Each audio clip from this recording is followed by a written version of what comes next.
she has taken advantage by the fact that there was a real far-right candidate called Eric Zemmour, who was completely anti-Islam, anti-immigration, that was his only. And she very intelligently went to more traditional right by focusing on a thing Macron completely forgot, which is the cost of living, which is a big issue in the UK, and enormous issue in France, as we have seen with the Gilets jaunes. And she focused on that while he was busy with Ukraine and the higher things of state. And he has never been very good at feeling. He's a bit arrogant, he's a bit aloof. He called himself the Jupiter presidency, you know, he's there. And she has sort of presented herself as center-right. No, the problem is that is she really changing the leopard skin, or simply is it the same person who took an opportunity there? I think she will be beaten because Macron has done much better than expected, now 28%. She's still 4%, but he has a bigger reservoir of vote on the left who will either abstain or will decide they really can't vote for her, and they will vote by keeping their nose closed for Macron. So I expect him to win, but very tight, and have a difficult second mandate. Shall I just put the poll results up, by the way, on the screen as we're talking, just in case you haven't seen them? Just a quick reminder as to how they currently looked. Have I got that graphic? Yes, there you go. I think what we'll start with doing is looking at 2017, because that is a poll. What people often do will reference back to Macron and Le Pen and how it looked. And actually, if we go back to 2017, Macron got 24%. This time he got just shy of 28%. Le Pen got 21%. This time just over 23%. And I think what's interesting is, of course, when you go to the second round, I mean, Le Pen got absolutely smacked. She got 33.9% of the second round. Macron got 66% there. So it'll be really interesting to see what happens at that second round. Joan, your thoughts on all this? Yeah, well, I think it will be very difficult for Le Pen to win because you just have to do the maths. So if you look at the actual number of votes, so in the first round, not just the percentages, so Macron got 9.8 million, Le Pen got 8.1 million. So he's already 1.7 million ahead. And then he can anticipate that he will take the votes from the kind of old, obliterated now traditional parties, the Socialists and the Republicans. Yeah, who got next to nothing, by the way. And the Greens, yeah. But altogether, that's still 4 million votes that are probably going to go to him.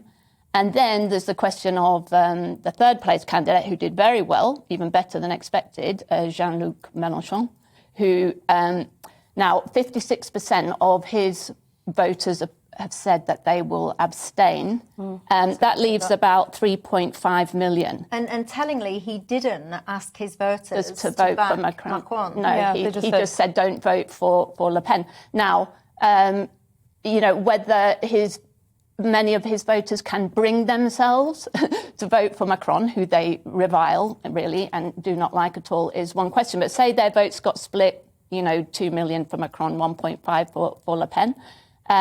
You know, it becomes very hard to beat Macron. So to win, what would it take for her to win? It would take that she would actually have to get a very significant percentage of Mélenchon's vote and quite a lot of the fringe candidates' votes as well, which is another few million.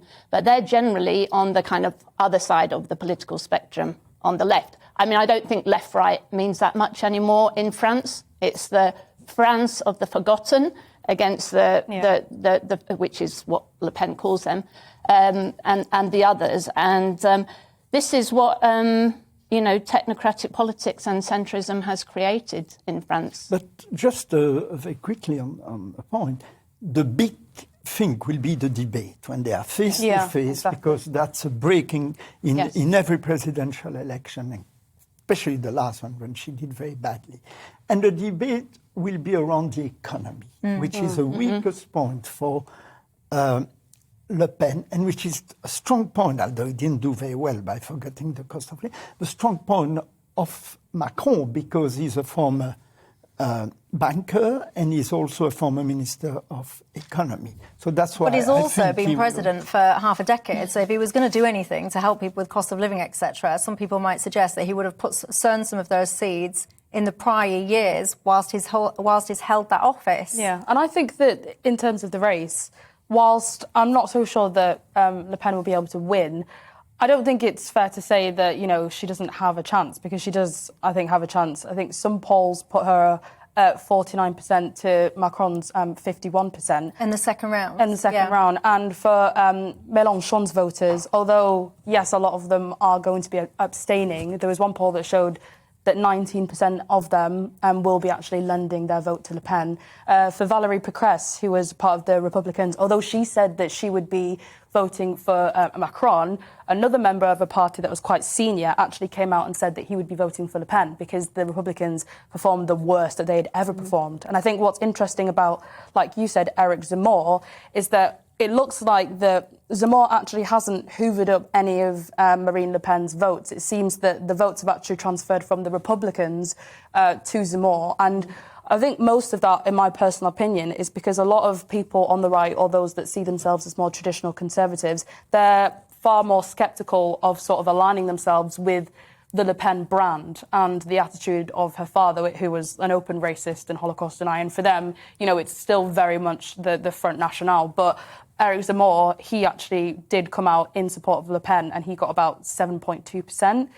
So I think she is in with a chance. But like you said, I think it does depend on the second debate. Everyone sort of agrees that she did terribly. But I think her policies, focusing on the cost of living, wanting to cut taxes, remove income tax for under 30s, a lot of those policies are quite popular, whereas Macron has been quite unpopular, especially with older voters. And it's very rare that a French president going into a second mandate, as you said, is so unpopular as a person. There is something in Macron that many people dislike.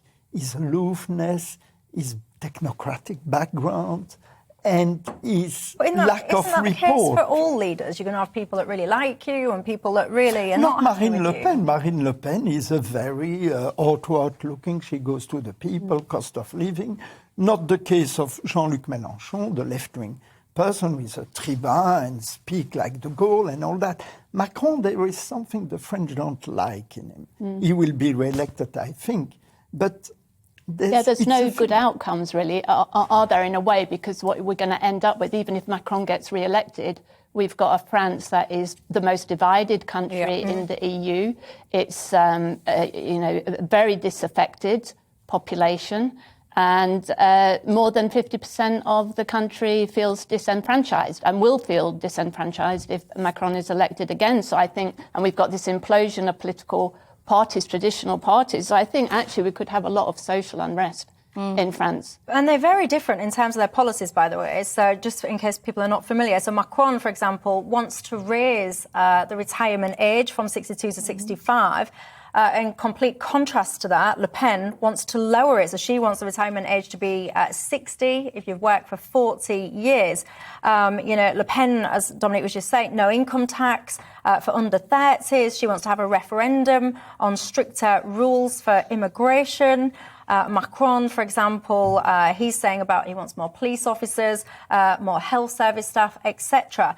One of the things that I found quite interesting about Le Pen, Marc, was around Brexit and her kind of views on that. It used to be very, very strong, didn't it? And it seems to have altered slightly. Well, she used to be a Frexit supporter, as the Brexit French ways is known. And she realized that despite the shortcoming of the EU, France, one of the founding members, is in general attached to stay in the EU, although a reform EU, although in 2005 they voted against the Maastricht Treaty and it was not recognized. But she is now saying, we'll accept the EU, but we will veto laws, European law, that go against the interests of the French workers. And so that will create a lot of problem with Brussels, like it is at the moment with Poland and Hungary on other things. And she, I think for the British, there's also a problem because she will close the agreement on Calais to stop the illegal migration. She will stop the defense agreement, bilateral agreement between the UK and France. So from the British point of view, they have an interest, although Macron has been an unpleasant partner, that Macron stays in power.